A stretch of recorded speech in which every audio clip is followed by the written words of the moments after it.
안녕하세요. 중앙중학교 학생 여러분들 그리고 PPTV 박진우 채널 구독자 여러분들 안녕하세요. 박진우입니다.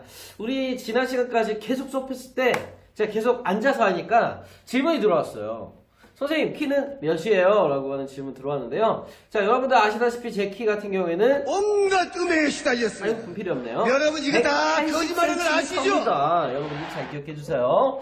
자, 그래서 우리 지난 시간까지 알아본 단어는 바로 나당동맹이 결성되면서 결국 백제를 멸망시켰다라고 하는 과정까지 살펴봤습니다. 자, 그러면 이 나당동맹을 추진하는 데 가장 결정적인 역할을 했던 김춘추 이 사람은 어떤 시각에서 봐야 될까요? 그렇죠. 어떤 학생들은 민족을 배신한 배신자다 라고 생각하는 사람도 있었고요. 어떤 사람은 나라를 발전시키고 통일을 위해서는 이런 거는 어쩔 수 없는 선택이었다 라고 보는 경우도 있을 겁니다. 그럼 이 김춘추라고 하는 인물 이후에 등장하는 신라의 모습은 어떻게 바뀌었을까요? 그리고 나당동맹이 추진된 이후 신라와 당나라의 공격은 어디를 향했을까요? 자, 오늘 알아보러 가볼까요? 왜 이러는 걸까요? 자, 오늘 먼저 알아볼 단어는 바로 고구려의 멸망과 관련된 부분이 되겠습니다. 자, 그렇게 강성했던 한반도의 최고의 그런 나라였던 고구려가 갑자기 멸망한 이유는 무엇일까요? 자, 여러분들 지난 시간까지 알아봤을 때 수나라와 당나라와의 전쟁을 통해 고구려가 방파제 역할을 했었다라고 하는 거 충분히 제가 많이 언급을 했을 겁니다. 이 방파제 역할을 했던 고구려였지만 점차 방파제가 하나 균열이 가게 되면서 고구려에서도 그러한 하나의 균열점이 가게 되면서 고구려가 점차 약해지던 시점이었습니다. 하지만 고구려에 그렇게 강하게 유지하려고 노력했던 최후의 사람이었던 바로 연개소문이 664년 죽습니다. 근데 연개소문에게는요 3명의 아들이 있었습니다. 남생, 남건, 남산이가 있었는데요. 자연스럽게 연개소문의 자리였던 대망리지라고 하는 자리를 첫째 아들이었던 남생이 이어받습니다. 근데 이어받을 때 아버지가 유언을 남깁니다. 아버지가 뭐라고 하냐면요. 너희는 너희들 세 아들을 세 명이서 화합을 잘해야 된다. 물과 고기처럼 말이다. 라고 하면서 유언을 남깁니다. 만약에 너네가 다툰다면 주변 나라가 비웃을 것이니 너네 셋은 우애를 잘 유지하도록 하라. 라고 하면서 연개소문이 죽었다고 합니다. 자, 이 연개소문이 죽은 이 유언 잘 지켜졌을까요? 첫째 아들이었던 남생이가 대망리지가 되어서 주변을 순찰하고 간 사이에 둘째, 셋째 아들이었던 남건과 남산에게 한 밀정이 찾아옵니다. 이렇게 얘기합니다. 남건, 남산님, 첫째 형이 당신들을 죽이려고 할 거예요. 그렇기 때문에 먼저 손을 써야 됩니다. 라고 얘기를 합니다. 이걸 듣고 남건, 남산이 에이 설마 형이 그러겠어? 절대 그럴 리가 없어. 라고 얘기를 합니다. 그런데 또 한 명의 밀정이 첫째 아들이었던 남생이한테 찾아갑니다. 이렇게 또 얘기합니다. 자네 남생님 언제 동생들이 너를 죽일지 몰라요. 그러니까 언제든지 방어를 하고 있어야 돼요. 라고 얘기합니다. 남생이가 실제로 진짜 그럴까? 의심을 하면서 밀정을 한 명 파견합니다. 그런데 이 밀정이 남건과 남산한테 걸립니다.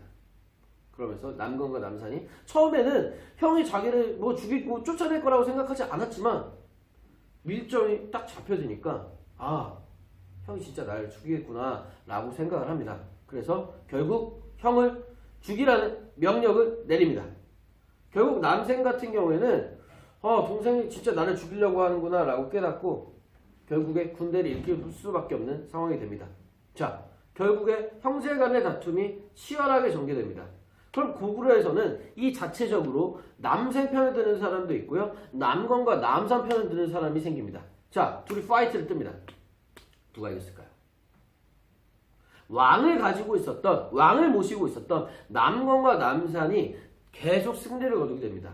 자, 남생 같은 경우에 죽고 싶지 않고 이 권력을 놓치고 싶지 않았습니다.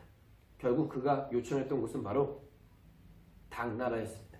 적이었던 당나라에게 구원을 요청하고 결국에 당나라 황제가 이걸 받아들이게 되면서 남생은 자신의 군대와 부하들을 이끌고 당나라로 항복합니다. 자, 당나라 입장에서 생각해 보겠습니다. 이 기회를 어떻게 이용할까요? 우리가 죽어라 공격했지만 실패했던 구구로의 첫째, 제일 강했던 권력자가 우리한테 오는구나. 남생이를 선봉에 앞세워서 고구려를 공격하기 시작합니다. 자신의 대장이었던 남생이가 선봉장으로 오니까 결국에 방어를 할 수가 없는 거예요. 그래서 성문 하나 열리기 시작합니다. 뭐 치열하게 방어했던 곳도 있었고요. 특히 안시성 같은 곳에서는 치열하게 방어를 합니다. 결국에 어쩔 수 없이 이 고구려의 성문 하나 열리고요. 남쪽에서는 김유신이 이끄는 신라의 5만 병력이 오게 되면서 결국 남북으로 고구려가 압박당하게 되면서 결국에 남건과 남산이 항복을 하고 고구려의 마지막 왕이었던 보장왕이 항복을 하면서 결국 고구려가 멸망하게 됩니다. 자, 지금까지 고구려의 멸망 과정에 대해서 살펴봤습니다. 그러면 결론적으로 고구려의 멸망 원인은 어떻게 알아볼 수 있을까요? 자, 외부적인 요인과 내부적인 요인이 있습니다.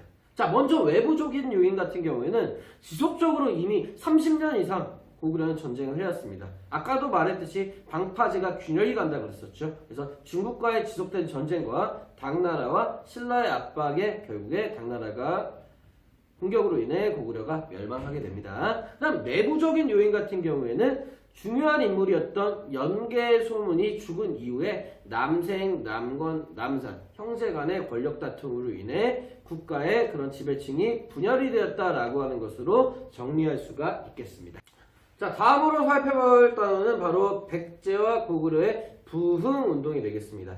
부흥이라고 하는 것은요, 다시 일으킨다라고 하는 뜻입니다. 자, 우리가 지금 삼국시대를 여러 차시에 거쳐서 배우고 있는데 이 백제와 고구려 굉장히 파워풀한 나라 아니었습니까? 그런데 이 나라가 굉장히 순식간에 멸망했지 않습니까? 이 나라가 이런 좋은 나라였던 이런 백제와 고구려가 이렇게 금방 망할 수 없다. 다시 한번 일으켜보자 라고 생각했었던 사람이 이 지도에 나와 있는 것처럼 많았습니다. 먼저 백제부터 알아보도록 하겠습니다. 백제가 먼저 멸망했기 때문에 먼저 부흥운동이 일어나게 됩니다. 자, 그래서 임존성, 주류성이라고 하는 곳에서 흑지상지, 복신, 도침 이런 사람들이 부흥운동을 일으킵니다. 복신 같은 경우에 의자왕과 인착관계, 친착관계였던 사람이었는데요. 이 임존성과 주류성에서 많은 병력을 이끌고 신라와 당나라 군대를 무찌르면서 굉장히 힘이 커집니다. 여기서 추가적으로 일본에서도 구원 병력을 보내주면서 이 백제의 부흥운동이 굉장히 크게 성장합니다. 하지만 아쉽게도 이 백제의 부흥운동을 일으켰던 복신, 도침 그리고 일본에 있었던 부여풍이라고 하는 왕자가 오게 되면서 서로 누가 이 부흥운동을 주도할 것이냐라는 걸 두고 서로 다투게 되면서 이 부흥운동이 알아서 소멸되게 되면서 결국 신라와 당나라에게 부흥군이 진압되게 됩니다. 자, 다음으로는 고구려 부흥운동인데요. 이 고구려 같은 경우에서는 고현무, 변모잠 이런 사람들이 부흥운동에 주도적으로 나섭니다. 백제와 마찬가지로 이 부흥운동도 굉장히 처음에는 성공리에 막 진행이 됐었어요. 하지만 점차 시간이 지나게 되면서 이게 과연 성공할 수 있을까? 혹은 내가 이 부흥운동의 대장이 되겠어. 서로 싸우는 이 지도층 간의 분열이 굉장히 생기게 되면서 고구려, 백제 모두 부흥운동이 실패로 끝나게 됩니다. 하지만 이 부흥운동이 끝난 이후에 나중에 신라에 편입되게 되면서 당나라 군대를 몰아내는 결정적인 역할을 하는 군대가 바로 고구려와 백제의 부흥군이 되겠습니다. 지도를 보시면요. 자, 웅진, 백제 지역에 웅진도독부가 있고요. 그 다음에 고구려 지역에 안동도부가 있어요. 여기까지 이해가 가요. 고구려 지역과 백제 지역을 멸망시켰기 때문에 여기를 보살피고 다스릴 이런 부서를 만들었구나 라고 하는 건 이해가 가는데 지금 신라의 경주에 뭐가 있나요? 계림도독부가 있어요. 신라 멸망했나요? 아니에요. 그럼 이거 누가 만든 걸까요? 그렇죠. 당나라가 만든 겁니다. 당나라가 한반도 전체를 차지하겠다는 욕심을 보여준 증거가 바로 계림도독부가 되겠습니다. 이 계림도독부를 만들게 되면서 신라 입장에서 어떤 기분이 들까요? 빡치겠죠. 어이, 우리 동맹관계였는데 왜 갑자기 우리나라를 멸망시키려고 지금 다스리려고 하는 거야? 화가 난 거죠. 그러면 이 시점을 기점으로 해서 결국에 신라와 당나라의 치열한 한판 최종 한반도를 건 최종 승부가 벌어지게 됩니다. 자, 이 나당전쟁 과정에 대해서 알아보도록 하겠습니다. 자, 나당전쟁과 관련된 부분 얘기를 해볼까 하는데요. 이 신라와 당나라의 전쟁의 원인이 된 것은 바로 계림도독부 설치라고 하는 걸 방금 언급해드렸습니다. 그래서 결국에 이 한반도 패권을 둘러싸서 남은 나라였던 당나라와 신라의 치열한 전쟁이 벌어지게 되는데요. 자, 지도를 보시면 대표적으로 두 가지 전투가 있습니다. 매소성 전투와 그 다음에 기벌포 전투를 통해서 결국에 최종적으로 신라가 막아내게 됩니다. 이 신라가 막아낼 수 있었던 원동력은 두 가지였습니다. 첫 번째로는 무기였는데요. 석궁이라고 하는 게 있어요. 석궁. 이 석궁이라고 하는 게 이제 개발이 되면서 멀리까지 화살을 쏠 수 있는 그런 무기가 개발되게 되면서 승리할 수 있었습니다. 자, 두 번째로는요. 장창이에요. 장창인데요. 이 장창 같은 경우에는 긴 창이잖아요. 이 당나라의 군대 대부분은 말을 탄 기병이었다고 합니다. 근데 이 기병을 막아내기 위해서는 아래서부터 위로 팍 찌르는 이런 말을 놀래키는 긴 창을 이용해서 기병을 막아내게 되면서 매소성 기벌포 전투에서 당나라의 군대를 막아내게 되면서 신라가 결국에 당나라의 그런 야욕을 막아낼 수 있었습니다. 여기까지 첫 번째 요인이었는데요. 두 번째 요인 같은 경우에는 신라만의 요인은 아니었어요. 자, 지도를 보시면요. 당나라와 신라가 위치를 했지만 이 당나라 서쪽에 위치했었던 나라가 있죠. 바로 토번이라고 하는 나라였는데요. 이 당나라 같은 경우에는 주변에 많은 나라들이 있었기 때문에 이 많은 나라들을 항상 통제할 필요가 있었습니다. 하지만 이 토번이라고 하는 나라에 관심을 좀 기울이게 되면서 신라만 집중할 수가 없었던 거죠. 이러한 다양한 국제관계 속에서 결국에 신라가 토번에 약간 도움 아닌 도움을 받게 되면서 당나라의 군대를 막아낼 수 있었다라고 보시면 되겠습니다. 그래서 최종적으로 신라가 이러한 지도를 바탕으로 한 통일을 완성하게 됩니다. 그래서 원래 신라와 당나라의 동맹 조건이었던 평양 이북의 땅은 자연스럽게 당나라로 넘어갔고요. 그 다음에 평양 이남 지역은 신라가 가져가게 되는 이러한 상황을 통해 신라가 통일을 완성해내게 됩니다.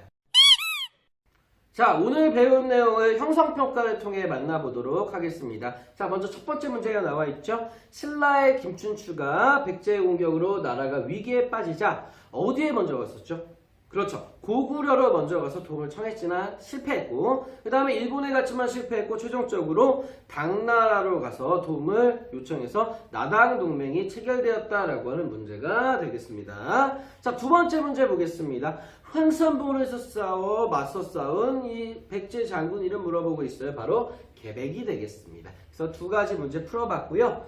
자, 그 다음에 세 번째 문제 보도록 하겠습니다. 순서대로 나열하시오. 굉장히 복잡한 문제예요. 이 신라의 삼국통일 과정에서 이 과정들을 여러분들 잘 기억해 두셔야 되겠습니다. 가장 먼저 나와야 될 게 어떤 것일까요?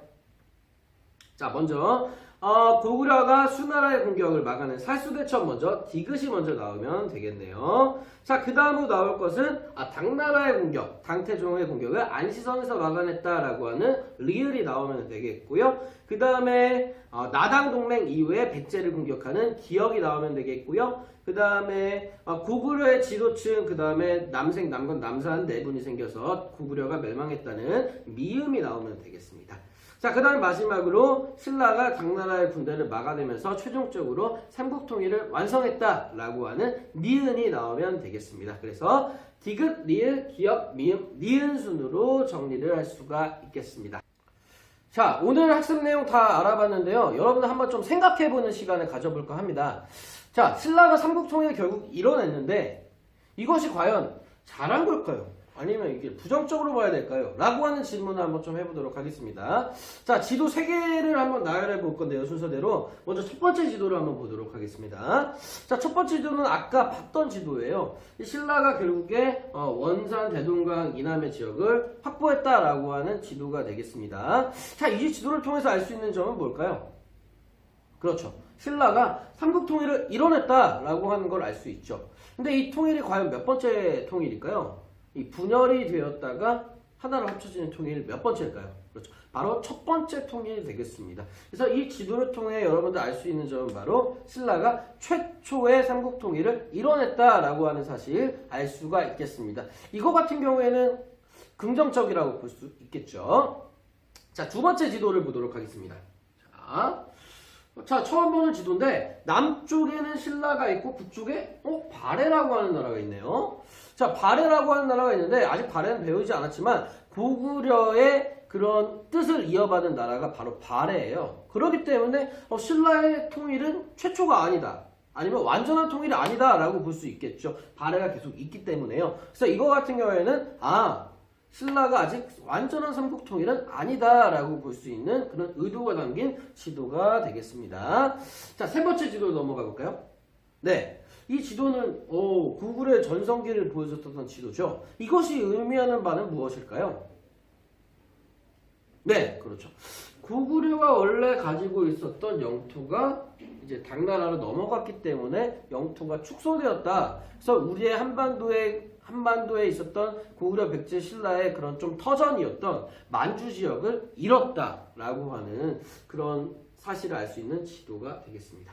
자, 이 지도들을 통해서 여러분들 이 신라의 삼국통일을 어떻게 평가할 수 있을까요? 최초의 통일인 거는 긍정적이지만 우리나라의 영토도 많이 잃었고, 그리고 또한 신라가 완벽한 통일을 이뤄내기는 좀 보기는 어렵지 않을까, 이런 사실을 알 수 있겠죠.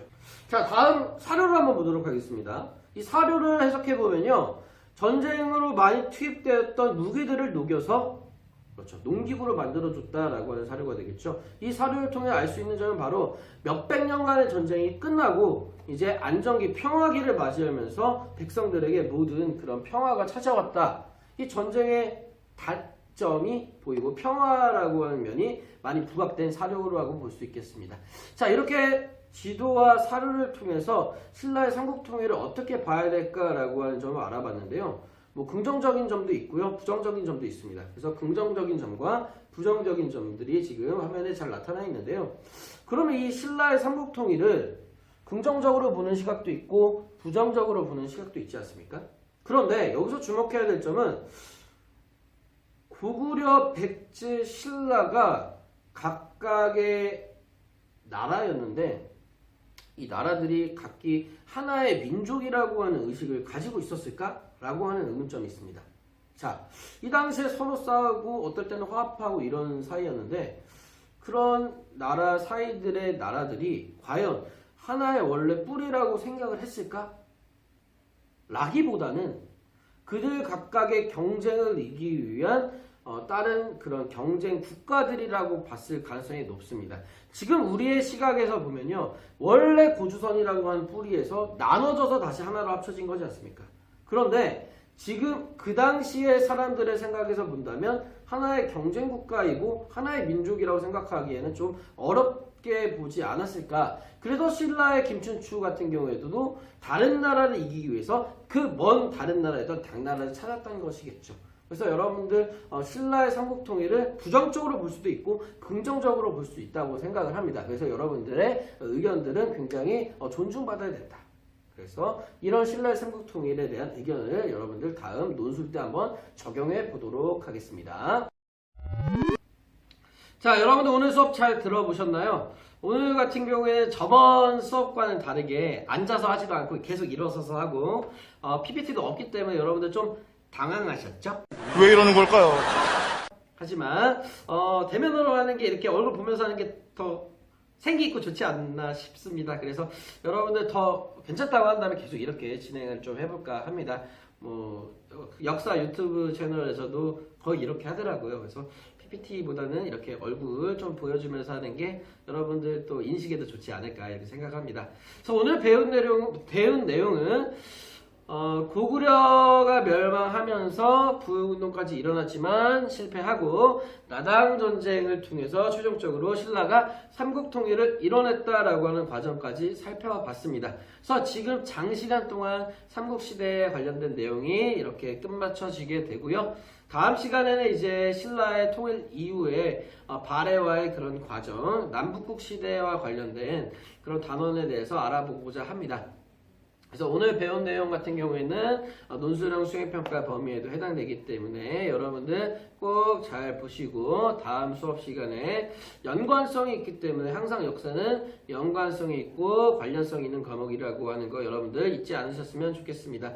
그러면 오늘 여기까지 하고요. 다음 시간에 만나도록 하겠습니다. 안녕.